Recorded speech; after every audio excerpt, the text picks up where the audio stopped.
Fala pessoal, estamos iniciando mais uma semana com notícias importantes aí acontecendo. Teve um rebaixamento pela Moody's da nota de crédito dos Estados Unidos. Isso até fez com que o dólar, né, devolvesse parte ali do movimento de alta dos últimos dias. Temos também uma elevação, né, da recomendação do JP Morgan para mercados emergentes. E temos aqui o nosso mercado brasileiro seguindo a sua tendência de alta, né? Então, a combinação de notícias que eu vejo ali que, de certa forma, pode sim ser favorável para o mercado brasileiro. É claro que nós temos que acompanhar no dia a dia, seguir o que o gráfico vem mostrando para a gente, tá?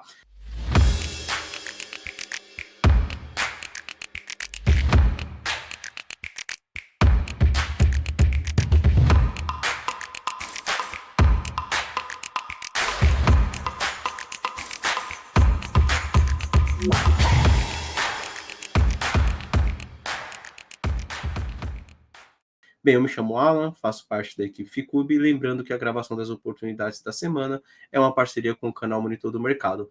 Vou colocar meu gráfico para a gente começar falando do Ibov e vamos lá. Bem, tenho chamado a atenção do Ibovespa, né, desde que ele rompeu para cima da máxima histórica, que até então era no 137, 137,500.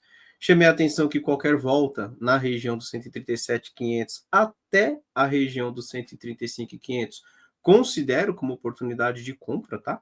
Semana que vem, aqui na quinta-feira, ele chegou até perto aqui do 137,700, né? Ele foi ali próximo de 137,800, já reagiu e hoje já está renovando máxima histórica de novo, tá? Então, já temos aí o índice tentando ali dar continuidade na sua movimentação. Volto a repetir, a tendência segue sendo de alta, tá? Mas tome cuidado com o tamanho de posição, a exposição ao mercado numa região de máximo, numa região de topo, né? Assim, região de topo, não sei se é o topo, tá? Pode ser que amanhã ele continue subindo, né? Faça um movimento parecido com esse, aí o topo passa a ser o próximo a máxima que ele deixa aí para frente.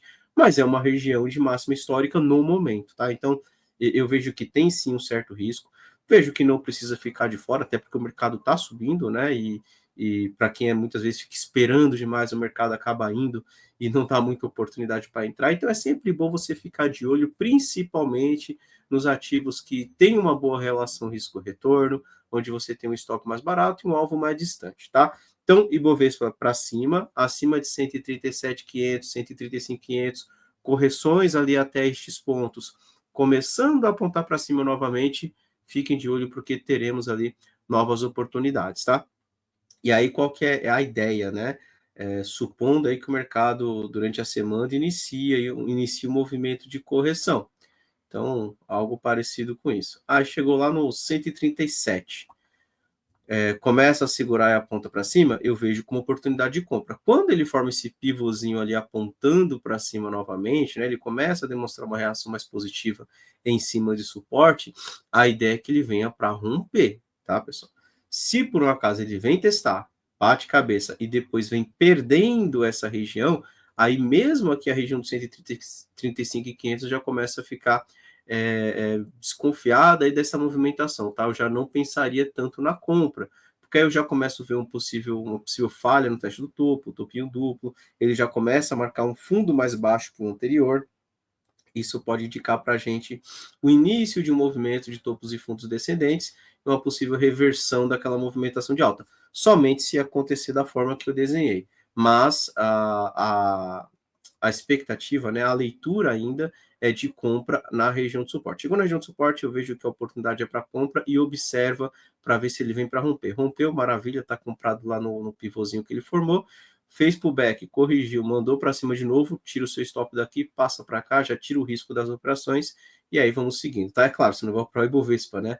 Mas estou usando o Ibovespa porque normalmente quando ele vem na sua movimentação de alta, ele tende a puxar também as ações ali, né? Então é sempre mais interessante operar a favor do benchmark do que contra. Então, o Ibovespa segue subindo, entendo que fica mais fácil ali procurar candidatos de compra, tá? Semana passada, daqui a pouco eu vou falar do dólar, mas semana passada eu trouxe dois candidatos, né? O primeiro candidato que eu tinha chamado a atenção era as ações, né, da Dexus, que é DESP3. Opa, só ajustar aqui que foi uma vírgula ali.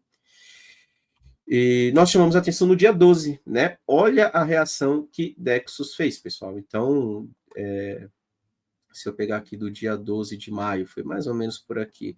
Até agora já está subindo aí cerca de 10%, quase 11%, tá?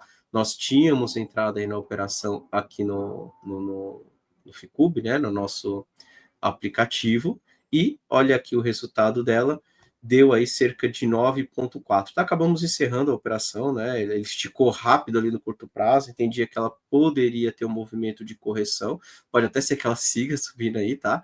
Mas de qualquer forma, para quem estiver posicionado em Dexos aí, subiu bem. Eu entendo que vale sim uma parcial, algum tipo de proteção, né? Quem sabe aí colocar num 0 a 0, pelo menos o stop. Fica atento porque ele está testando essa região de topo aqui de janeiro, tá? Que era uma região de alvo que nós havíamos marcado. Então, um ponto importante. Se romper também, né? Caso o Dexus aí siga firme aí para cima, né? Faça algo parecido com isso. Faça algo parecido com isso. Até mesmo no pullback eu vejo que ele já pode dar oportunidade para continuar subindo. E para quem está comprado lá de baixo, puxa o estoque para cá e aí vamos ver até onde ela vai, tá? Outro candidato que nós chamamos atenção foi o gráfico de Even 3, né? Que também está andando, tá certo que não está na mesma proporção ali de força que Dexus, mas está bonito, tá? Even 3 também está bem bonito. Entendo que tem chance ali de andar bem também, né? A gente chamou a atenção no dia 12 também, né? Então foi mais ou menos aqui neste candle. Agora já está aí com cerca de 6, 6,5. Nós temos também no aplicativo ali rodando, tá? Então, para quem tem no aplicativo Ficube, conseguiu ali pegar essa entradinha aí tá com 5,6 agora, tá? Então, quase 6%. Deixa eu dar uma atualizada aqui, 5,8. Então, quase 6% de retorno. Já está com stop, inclusive, protegido, né? No positivo. Então, se voltar, pelo menos já não perde mais. E vamos ver até onde o mercado vai, tá? Mas, de qualquer forma, andando bem aí. E vamos ficar de olho, tá? Pelo menos as duas ali que a gente comentou semana passada, andando muito bem. A ideia aqui no caso de Even 3, né? Ele tem uma região de atenção no 6,50, mas eu vejo a possibilidade de testar esse topo até a faixa dos 6,95, R$ 7, tá? Então, Even 3 também para cima. Vamos falar um pouco do dólar, né? Então, falando do Ibovespa, falamos das recomendações da semana passada, falar aqui um pouco do dólar. Bem, o dólar, ele segue ainda bem lateral, né? Tá numa região de fundo anterior, que é esse fundo aqui de outubro, desculpa, do ano passado. Já testou agora em abril, já testou ali no finalzinho de abril e testou agora em maio, tá? Tem respeitado essa região. Só que ele formou também uma região de resistência aqui no curto prazo, próximo dos 5,80, né? Que ele bateu cabeça mais recentemente, ali por volta do dia 7 de maio. Vamos lá, a leitura que eu tenho para o dólar. Dólar é lateral, então ele pode simplesmente continuar andando de lado, só que o meu viés ainda é de queda, ou seja, é um lateral onde eu acredito que se ele romper, ele tende a romper para baixo, tá?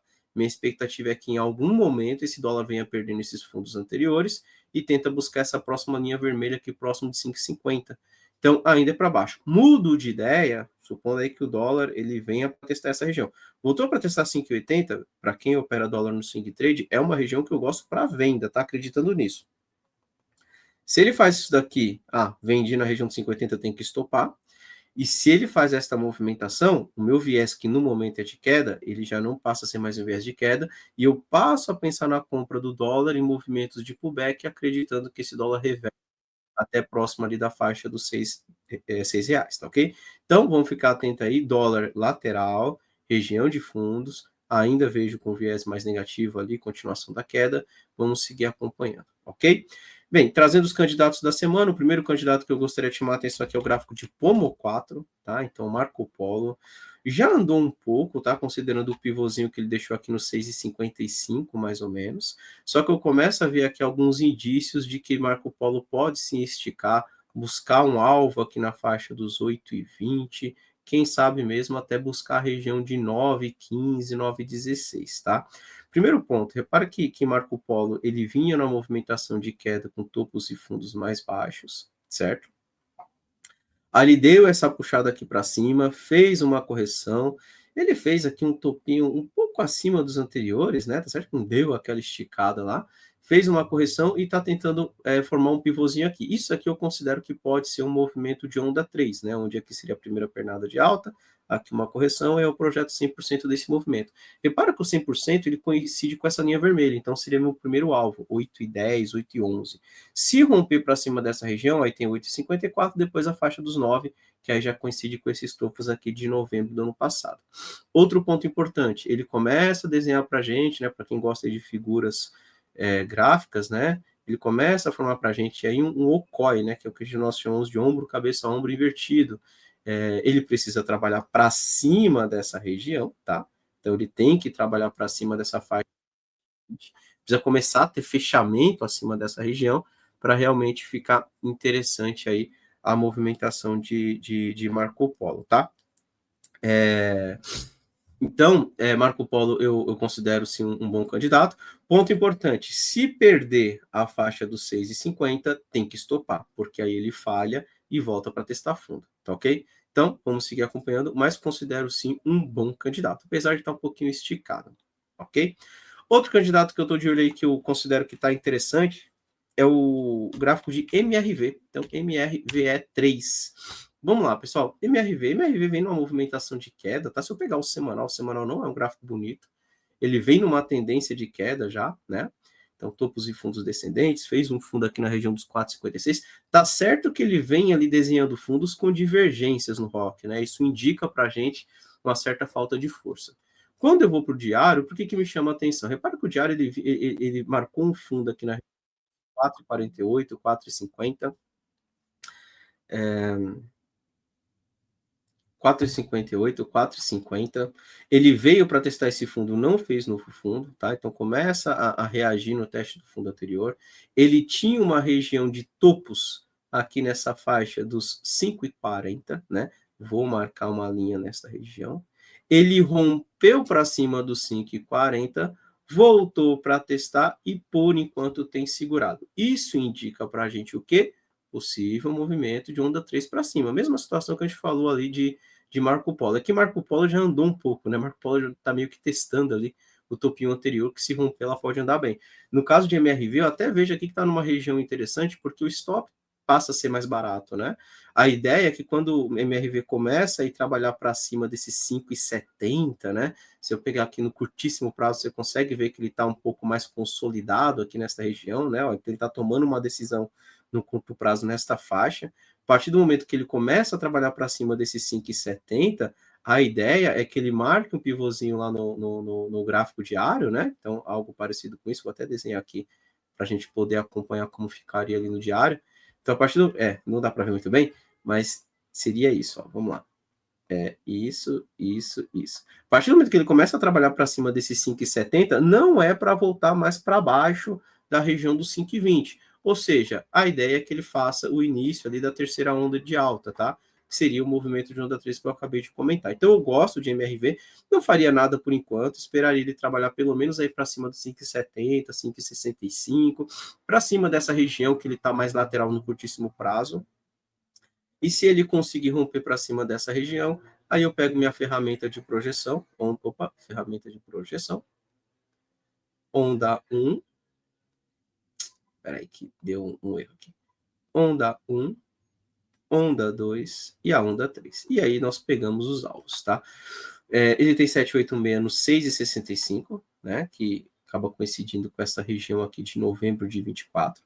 O 100% está na faixa do 7, que tem esta região de preço também aqui de novembro de 24. A princípio, né, eu até colocaria meu primeiro alvo, não colocaria aqui no 6,75 não, tá? Eu acho que meu primeiro alvo seria aqui na faixa do 6,30, que é o teste dos topos anteriores. Aí sim, se ele romper 6,65 o próximo alvo, e aí os R$7. Eu não acho que ele vai direto, tá? Ou ele bate aqui no 7,86, ou ele até mesmo bate, né, nessa região do 6,30. Não acho que ele vá direto. Pode acontecer, mas dificilmente o preço vai numa movimentação reta ali, né? E vai depender muito também de como o Ibovespa vai se comportar aí nos próximos dias, tá? Mas são os dois candidatos, né? Vamos ver se eles também andam ali a nosso favor, né? Eu entendo que a MRV tem aí uma boa relação risco-retorno, então acima aqui dos 5,70 MRV tem aí um stop de cerca de 8%.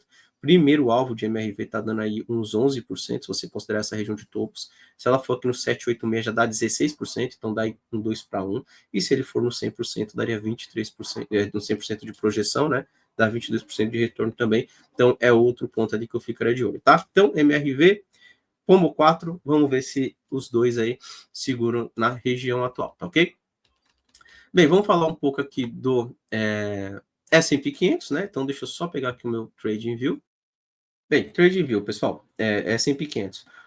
Falei no início aí do vídeo, né, que teve aí um corte da nota de crédito ali dos Estados Unidos pela Moody's, e isso, de certa forma, né, acabou dando deixou mercados ali pelo mundo, né, os principais índices um pouco mais estressados, né, amanheceu ali com viés mais negativo.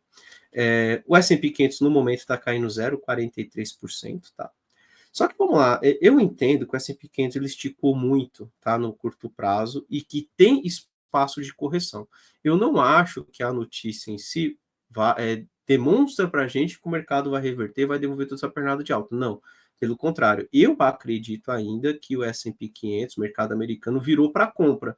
Só que eu gosto da compra aqui na região dos 770, 5.770 a 5.700. Se ele voltar para estes pontos e começa a demonstrar uma reação mais positiva, eu entendo que vale sim uma tentativa de compra, acreditando em outra pernada de alta, testa topo, e aí se romper, vai lá na região dos 6.150. Acredito que o S&P 500 tente aí testar as máximas históricas deixadas ali no mês de fevereiro, tá?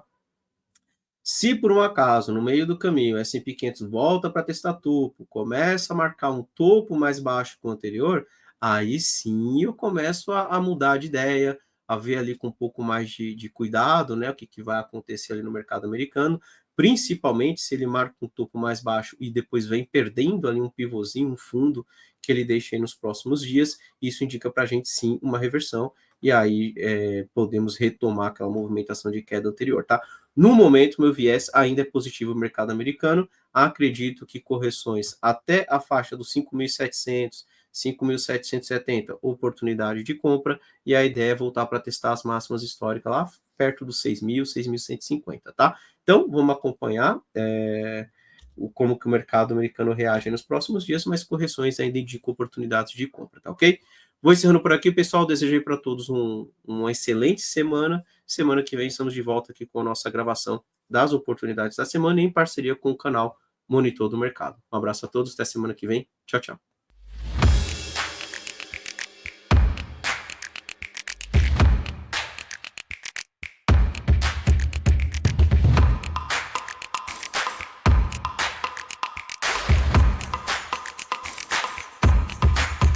Wow.